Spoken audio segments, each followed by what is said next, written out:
Buenos días, un buen domingo de la mano de Dios, de parte de nosotros, la familia pastoral. Queremos saludarles a todos ustedes, queridos amigos, queridos hermanos en Cristo. Todas las personas que se han conectado ahora, queremos seguir nuestra biografía de Abraham, que la Biblia llama el padre de la fe o el amigo de Dios. La Biblia le da unos títulos que a nadie más le da, sino a Abraham. Hoy hemos llegado a la 10ª entrega sobre la vida de Abraham. Y el tema de hoy se llama una caída en el camino de la fe. Una recaída en el camino de la fe. Y vamos a leer el capítulo 20. El capítulo 20 viene después de todo lo que pasó en Sodoma, el fuego y azufre que cayó sobre la ciudad, la salvación de Lot, de la mujer de Lot que miró atrás y recuerden que se volvió estatua de sal. También leemos del pecado de las hijas de Noé y cómo terminó tan triste esta vida, pero de Lot, de las hijas de Lot. Y yo quiero después dar una pequeña serie sobre Lot, su decadencia espiritual, que nos va a servir de amonestación para nosotros todos, de mantener firme nuestra relación con Dios. Pero hoy yo quiero leer el capítulo 20 que viene enseguida, de todo ese relato de Sodoma, aterradores. Y esa historia es precisamente sobre una recaída espiritual de nuestro amigo Abraham. Voy a leer. Abraham salió del lugar donde estaba y se fue a la región del Negev y se quedó a vivir en la ciudad de Gerar entre Cades y Shur. Estando ahí, decía que Sara, su esposa, era su hermana. Entonces Abimelech, el rey de Gerar, mandó traer a Sara para hacerla su mujer. Pero aquella noche Abimelech tuvo un sueño en el que Dios le dijo: vas a morir porque la mujer que has tomado es casada. Sin embargo, como él no la había tocado, le contestó: mi señor, ¿acaso piensas matar a quien no ha hecho nada malo? Abraham mismo me dijo que la mujer era su hermana. Y ella también afirmó que él es su hermano. Así que yo hice todo esto de buena fe, no he hecho nada malo. Y Dios le contestó en el sueño: yo sé muy bien que lo hiciste de buena fe. Por eso no te dejé tocarla, para que no pecaras contra mí.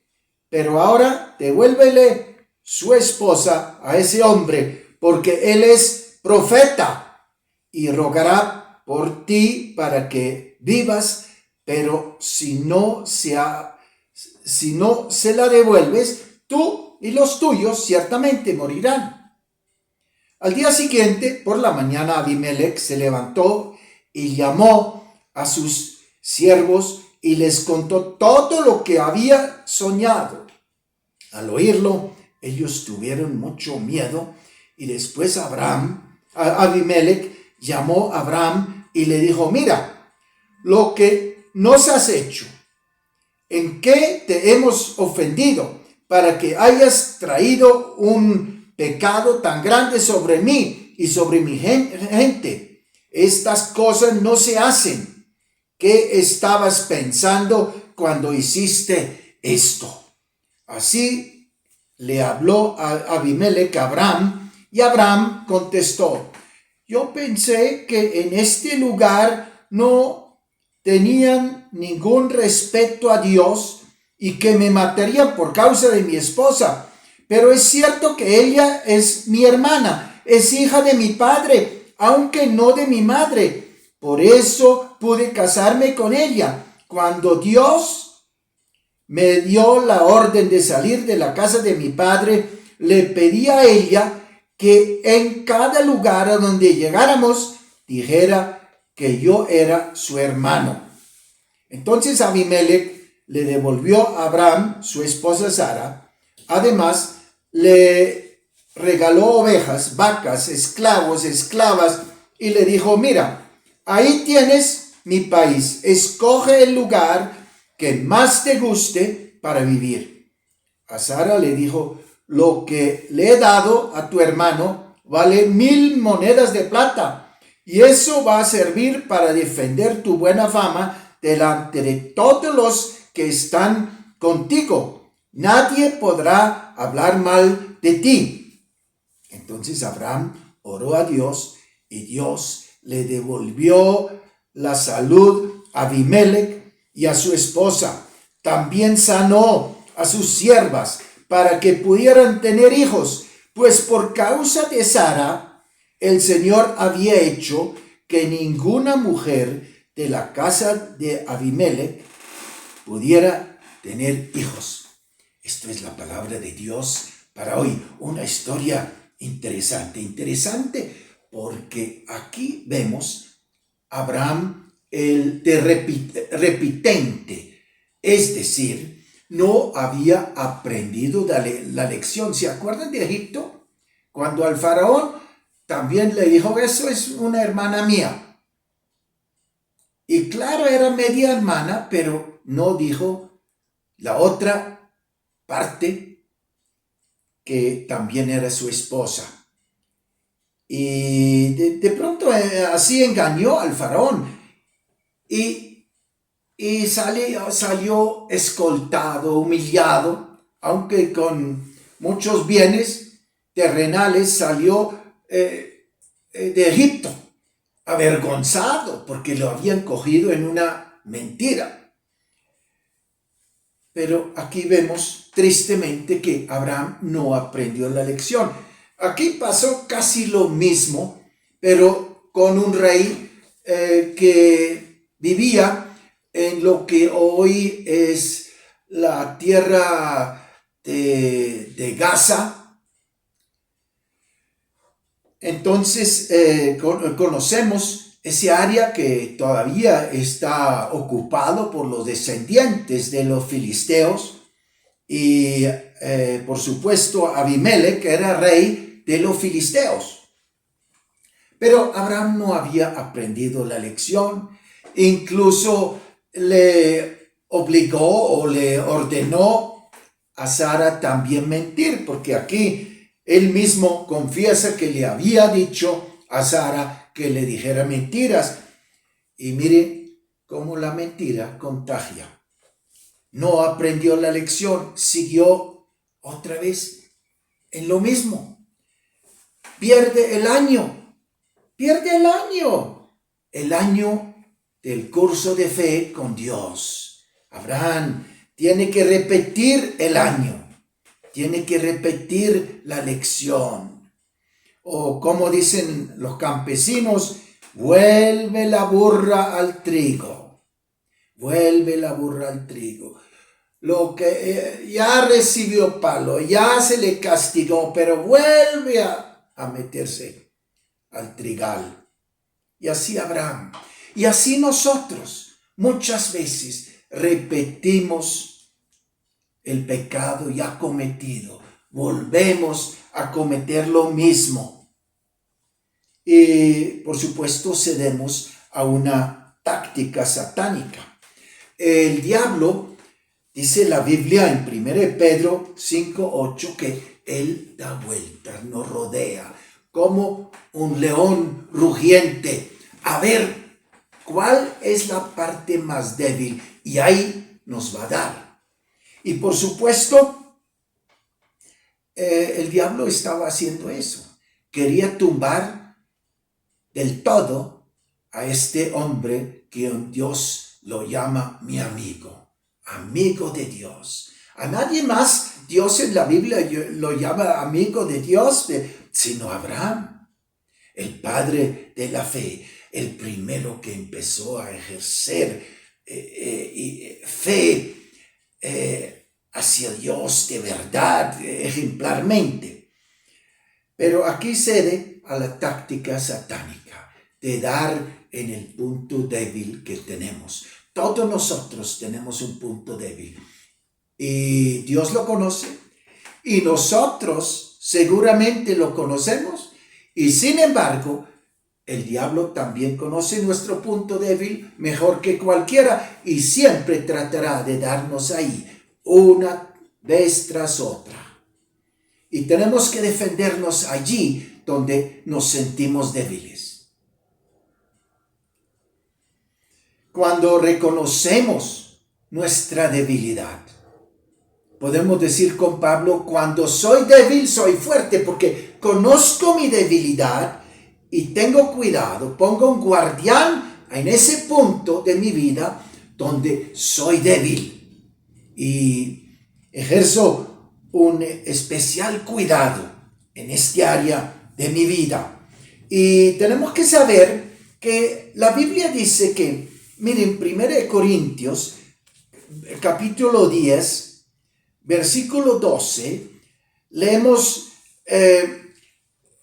que la Biblia dice, ojo, 10, versículo 12,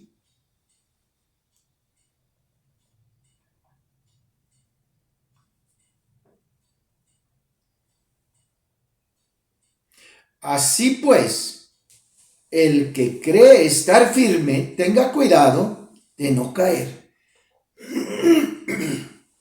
Ustedes no han pasado por ninguna prueba que no sea humanamente soportable.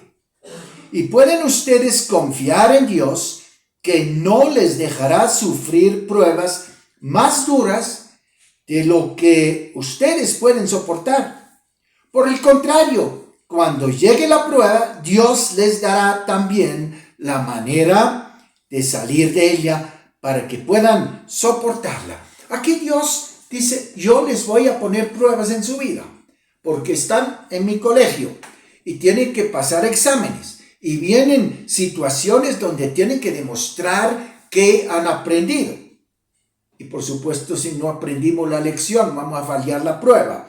Y por eso dije que Abraham aquí en el capítulo 20 figura de repitente y cede ante la táctica de Satanás.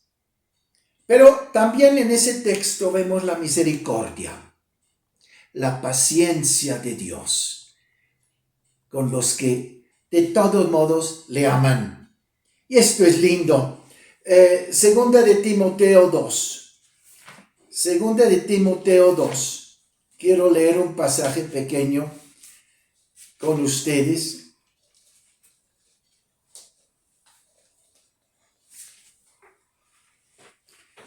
Versículo 1. Y tú, dice Pablo a Timoteo, hijo mío, saca fuerzas de los dones que has recibido de Cristo Jesús. Lo que has oído de decir delante de muchos testigos, encárgueselo a hombres de confianza que sean capaces de enseñárselo a otros. Tenemos que sacar fuerzas de los dones que hemos recibido de Dios. Y ahí mismo dice: conoce el Señor a los que son suyos. Conoce el Señor a los que son suyos. Dios conoce nuestra situación. Él sabe las pruebas que nos manda y Él sabe perfectamente si somos capaces de resistirlas y de salir victoriosos de la prueba o no. Ya lo otro nos corresponde a nosotros. Si decidimos fallar la prueba, pues no es culpa de Dios. Dios dice: no hay prueba más grande que la que pueden ustedes soportar. Y ahí vemos la misericordia de Dios. Él, a pesar de ser misericordioso, tiene que poner pruebas. Él quiere saber hasta dónde hemos llegado en nuestro caminar con Dios. Y por último, en este pasaje vemos que después de toda esa falencia, incluso del pecado de Abraham, Dios no lo abandona, porque Dios no mira como nosotros miramos, dice en 1 Samuel 16, que miramos lo de afuera. Dios mira lo que hay adentro. Dios mira el corazón. Si somos sinceros, si somos entregados a Él. Y aquí vemos que el ministerio hermoso, esa relación con Dios, se reinicia después de que él se arrepiente, confiesa su pecado y Dios lo restaura. Y esto es bonito. Dios, a los que de verdad le aman, siempre les da otra oportunidad. Yo no quiero decir una segunda oportunidad. Yo quiero decir otra oportunidad. Porque Dios, cuando pedimos perdón, es no inferior a lo que el Señor Jesús le pidió a Pedro, que dijo que 70 veces 7 o 7 veces 70 veces debemos de perdonar en un solo día. Si Dios exige eso de nosotros, ¿cuánto más Él está dispuesto a perdonarnos? 7 veces 70 en un día. Porque Él lo pide de nosotros, los seres humanos, y Dios no pide cosas con que Él no puede cumplir. El ministerio de Abraham se reinicia, vuelve a ser el amigo de Dios, el confidente de Dios. Y lo vemos terminando la historia de una manera que me toca el corazón, que quedó tan mal que hasta dañó su propio testimonio, se recupera. Y vemos el hombre de fe de nuevo surgiendo, como el ave fénix. Surge y llama toda la corte del rey Abimelech. Y después de que Dios le dijo a Abimelech, pues este hombre es mi amigo, es mi confidente. Este hombre, a pesar de cometió un pecado, es mi amigo. Y aquí dice, y la primera vez en la Biblia figura esa palabra, este hombre, Abraham, es profeta de Dios. Es profeta. Y de una vez Abimelech pide a Abraham que ore. Y esto es lindo, un rey pagano pidiendo a Abraham restituido, Abraham restaurado, que le ministre a su corte. Las mujeres ahí tenían un problema ginecológico, no podían quedar esperando y Abraham oró. Y qué maravilla ver este hombre restaurado por Dios, que sigue su camino, sigue como si todo hubiera sido borrado, porque fue borrado, fue perdonado por Dios. Y empieza a ministrar a todas esas mujeres que querían tener bebé y no podían.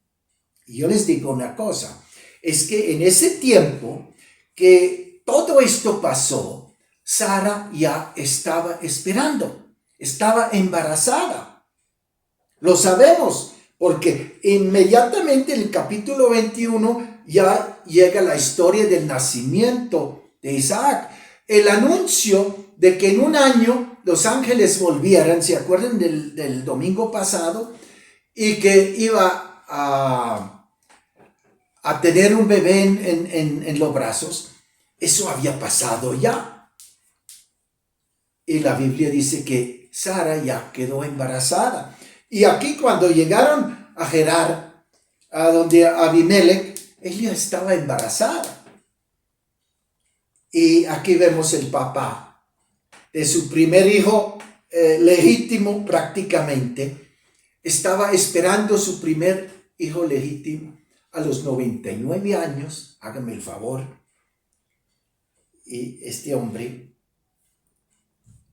qué maravilla, está orando para que las mujeres en la corte de Abimelech, todo su harén, sus esclavas, etcétera, pudieran concebir bebé.